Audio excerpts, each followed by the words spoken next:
লাঠি দিয়ে আমাকে চারপাশ থেকে ঘিরে রাখছে। আমি হাত জোর করে বলতে ভাই আমরা চাইলে দেন, আমি মরে যাব। আমি ওদের কাছে হাত জোর করে বলছি যে আপনারা প্লিজ আমাকে বাঁচান, নাহলে আমাকে মেরে ফেলবে। তো ওই তিনজন মহিলা আমাকে পিছনে লুকায় রাখছিল। এরপরে একটু পরে এসে ছাত্রলীগের লোকজন গালাগালি শুরু করছে যে তোরা এখানে কেন, অনেক খারাপ গালাগালি করছে। তখন সবাই দৌড়ে আমরা যখন সামনে গেছি আবার দৌড় দিছি। আবার দৌড় দেওয়ার পরে সামনে একটা যাত্রী ছাউনি ছিল। যাত্রী ছাউনিতে অনেকগুলো ছেলে মেয়ে, ওরা মাটিতে শুয়েছিল, ওদের উপর লাঠি দিয়ে পিটাচ্ছিল, ওদের সবাইকে লাঠি দিয়ে পিটাচ্ছিল। ওখান থেকে আমরা কয়েকজন ছিলাম, আমরা দৌড় দিছি। ওখান থেকে দৌড় দিছি। একটু পরে আবার পিছন থেকে আসছে,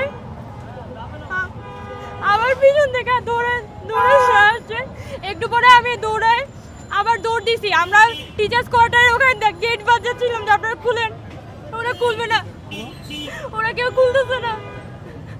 কি নাম আপু আপনার? কথা বলতে দেন।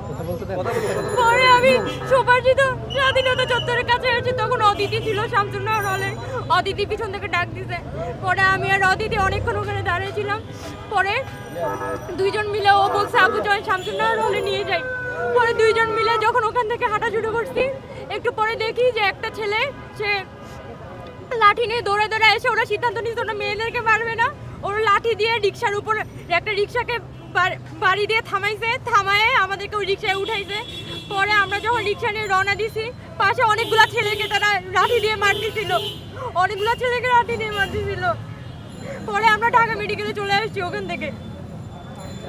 ওরা ইচ্ছা হলো আমি ব্রিটিশ কাউন্সিলে ওখানে লাঠি দিয়ে আমাকে চারপাশ থেকে ঘিরে রাখছে। আমি হাত জোর করে বলতে ভাই আমরা চাইলে দেন, আমি মরে যাব। অনেক খারাপ গালাগালি করছে। আমি তোর টক শো দেখছি, তুই যে কি বলছিস আমি দেখছি। ওরা কারা হামলা করেছে আপনাদের উপর?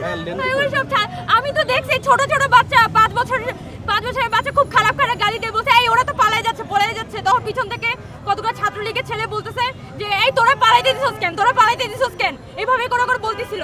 পরে টোকাইকে আমাদের সামনে ধরছে, একটা ছেলেকে ধরে বলছে ও ছিনতাই করছিল। আমাদের সামনে কতগুলো ছেলে ধরে বলছে তুই কোথা থেকে আসছিস, ও বলতেছে ভাই আমি এখান থেকে, নানান কিছু বলতেছে।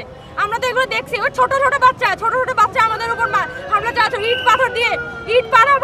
আমার পাশে একটা ছেলে, আমি জানি না, আমি খুব খারাপ অবস্থা দেখছি ভাই। আমার সামনে একটা ছেলেকে ইট দিয়ে ও পড়ে গেছে। আমি ওর উপর থেকে হোঁচট খেয়ে আমি আবার দৌড় দিছি। ওই ছেলেটাকে যে আমি তুলে ধরবো, আমার ওই অবস্থা নাই। পাইলে ওরা পিটাই মারি ফেলতো, এরকম অবস্থা ওখানে। আপনি যেহেতু সমন্বয়কারী একজন, আহত কি পরিমাণ হয়েছে? আমি